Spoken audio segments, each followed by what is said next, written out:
Ini menggunakan slug 20 grain ya. Walaupun di tekanan 3000 PSI shoot paling hanya 15 PSI per shoot teman-teman ya. Ini jaraknya ya. 53 meter. PCP Monel BG mode 34 ya ini ya. Teleskopnya 4 kali 32 4 kali 40 fix ini ya, jaraknya 53 meter ya. Saya pause dulu ya. Slug 20 grain. Kita lihat dulu.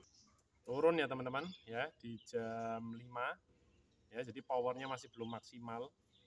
Jadi ada beberapa plus minus dalam penggunaan peluru 20 sampai 22 grain slug ini ya, slug ini ya, di laras OD16 70 cm, alur 12 dengan twist ratio 1:18. PCP Monel Big Game ya ini ya, Patrian full, track 1, settingan per hammer paling ringan di 3000 PSI, tadi baru saya pompa ya, tabung 80 cm, OD 34 3 mm. Ya, teleskopnya memang 4 kali 40 saja ya, jarak 53 meter. Ya teman-teman, tadi saya menggunakan slug dengan grain 21 ya, 21,2 ya, tulisannya 20 grain sebetulnya ya. Ini ya. Beratnya ada yang 20 pas 19,8 sampai ke 21,2. Kemarin saya nemu yang 22 grain. Nah, kebiasaan saya itu memberikan oli pada peluru ini ya. Tujuannya supaya bisa lebih awet alur larasnya menurut saya ya, karena ya memang ada beberapa orang yang berkata tidak akan merusak alur laras, tapi saya berpikir takutnya terjadi abrasi, maka saya kasih oli.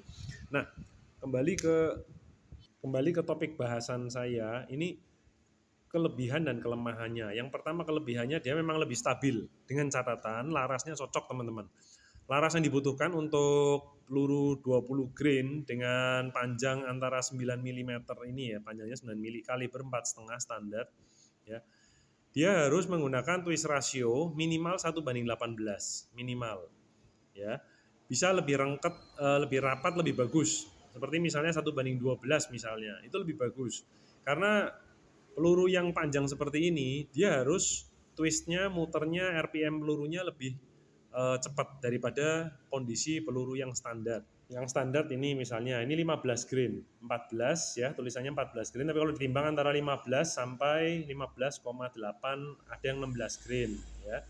Nah, kalau bentuk seperti ini panjang seperti yang 20 sampai 22 grain, itu twist rasionya harus rapat teman-teman. Kalau teman-teman pakai twist rasionya renggang, dia akan melintir ya, terguling pelurunya, tumbling, maka akan terjadi spiral.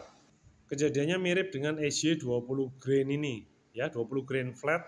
Ini kalau twist rasionya renggang ya, untuk jarak 50 meter dia melintir ya, karena dia proyektilnya, pelurunya ini panjang teman-teman ya. Ya, GPS 12 grain. Kalau di GPS 12 grain ini bisa tembus 1050 lebih ya, 1100-an ya FPS-nya. Bisa tembus 1100-an, maka kemungkinan besar memakai slug 20 sampai 22 grain ini nggak masalah, tidak akan ada masalah.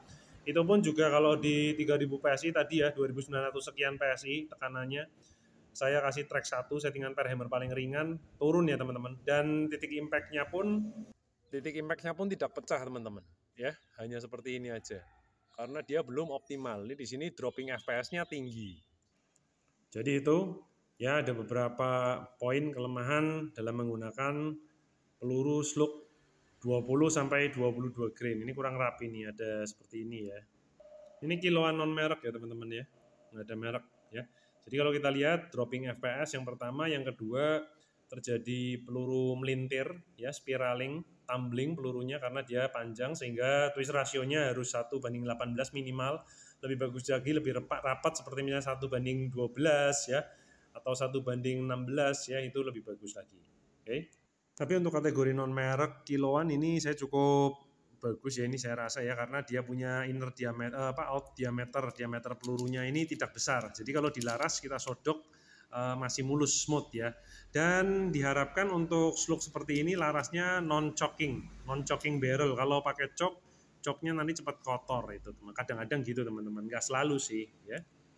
Oh ya, satu lagi yang perlu diingat, twist ratio 1:18 itu yang saya gunakan pada laras 70 cm ya teman-teman. Jadi pada misalnya larasnya bogel misalnya 40 cm meskipun dia twist ratio 1:18 ya tetap berbeda ya putaran RPM pelurunya dengan laras yang 70 cm. Oke, salam satu laras.